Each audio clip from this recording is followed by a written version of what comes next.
God of War is no stranger to amazing boss fights. The series is known for its brilliant execution of well-thought boss fights. But the one thing the God of War games can definitely improve upon is more boss fights. So we will be going over the boss battles which are highly possible in the next game. The first boss is HEIMDALL. HEIMDALL being a boss fight would really make it a challenge for us as the player, since HEIMDALL can see everything in all of the realms. So it would be really interesting to see how we can fight someone who sees us all the time. So this can be a similarity or even a parallel to the Perseus boss fight in God of War 2. The reason I think HEIMDALL might be a boss fight in the next game is that in Norse mythology, HEIMDALL and Loki are destined to kill each other, and in this case Loki is Atreus, so we definitely can expect it to happen. The second boss fight is FENRIR. FENRIR is a wolf giant and is one of the children of Loki, who in this case is Atreus again. So why would he fight against his own father? That's where the tradition of God of War comes in. God of War games have always had their own take on everything. So we may see a sort of rift created between FENRIR and Atreus. The rift between these two, the way I see it at least, can happen only due to Tyr. Since we know that Tyr lost his hand due to FENRIR, this is where we might see Atreus have a sort of split with FENRIR since he admires Tyr and all that stuff, and we can expect to fight him. The third boss fight is Surtur.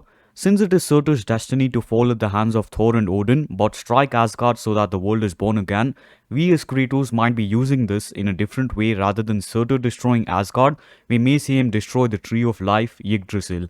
Now to support this, we can go back to God of War 2018 where FREYR explains it in the best possible way. So this way, once Surtur destroys the Yggdrasil, we can have a cool section where we could see Atreus and Kratos fall through the branches, and while falling we get to see different pantheons such as the Egyptian pantheon and even the Greek pantheon can have a cameo as well.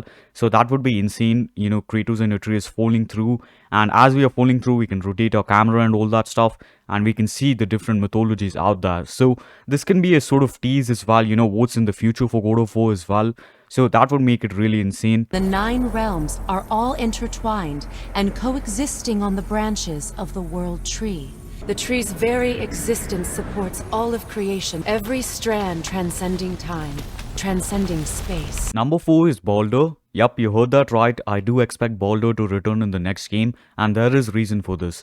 I have explained it better in this video. In the God of War Ragnarok wallpaper, we can clearly see Atreus wearing the mistletoe necklace over here. So why is he wearing it is the question. BALDUR returning is definitely possible and we can expect a good boss fight from him. Number 5 is FREYR.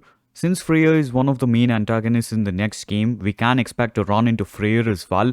After all, he is Freyr's brother. So the war between the light and dark elves is definitely not over, and FREYR is one of the few gods who is still welcomed in Alfheim, as stated by Mimir. FREYR has a long history with the elves. One of the few gods welcome here. So the war between the elves is going on. That particular point is evident due to this scene in the God of War Ragnarok trailer. So we can definitely expect a boss fight against FREYR as well. Number 6 is the bird in Helheim. Now most of us know that the bird in Helheim was meant to be a boss battle in 2018's God of War, but was cut due to certain issues. But that doesn't mean there isn't a possibility of the bird returning. We can definitely expect to visit Helheim again.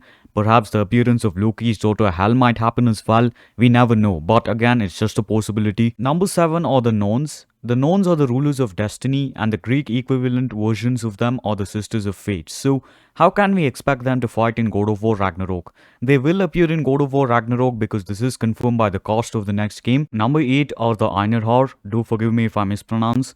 Now the Einherjar are deceased warriors who are preparing for the battle of Ragnarok, and since Odin is having Kratos as an enemy, we can expect to fight them as bosses as well. Number 9 is none other than Odin. Odin is always described by Mimir as a seeker of knowledge and is extremely clever. If you want to find out more about Odin's importance, check out this video. Odin obviously is important, and since we will be going against his son Thor, we can definitely expect to fight Odin as well, maybe in the Battle of Ragnarok or even earlier in the game as well. Number 10 is Tyr, the Norse God of War. Now this one would be an interesting battle as well, a God of War versus a God of War. There have been many videos which point to the direction where Tyr might, you know, go against Kratos and sort of betray him or something like that. I have also covered this topic in this video. So fighting the Norse God of War would really be cool. That's my predictions for the boss fights in God of War Ragnarok. Do let me know what you guys think. And if you want to add more characters to the list, definitely go ahead and let me know down in the comments. That's about it for today guys. Do leave a like if you've enjoyed, subscribe for more videos like this, and if you want to watch all the videos which I have mentioned in this video, click the playlist on your left, and thank you for watching. I'll see you all in the next one.